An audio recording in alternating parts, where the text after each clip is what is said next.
不老啥？最近香港人啊，一直讲啊反送中，反送中，你唔解来哦？你迄真地或者假地哦？啊，喺媒体书，你就打何哩？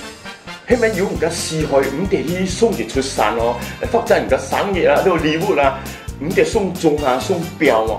屌，日前啲春元福搞出來咯喎，看下報紙，乜成日研究參考都 OK。送中嘅意思呢，呢個香港人翻去吹啊，我送上總嘅審查點冇？哎呀，一隻翻去吹，所以拉啲線啊，都係要吹噶啦。哇，咩咁講哦？在香港翻吹咧都就是一生，係講送盡總嘅涉事謀生啊，睇下咩狂咯，差唔多啊100萬人啊出嚟遊行啊！反對政府啊修訂逃犯嘅條例，唔係講下係一國兩制嘅咩？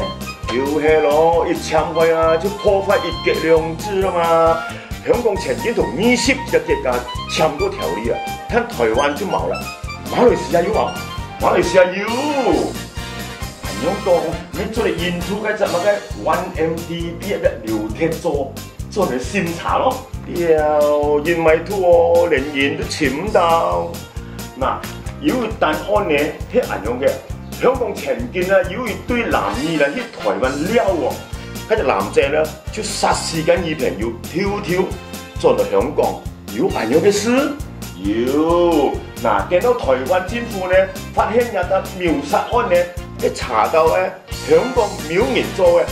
就向香港政府我延託咧翻人去台灣審查嘛，就因為香港同台灣冇簽下條約嘛，就唔肯將翻人送進台灣咯，跟住翻人啊，在香港冇殺人咯，咩變為救世生咯？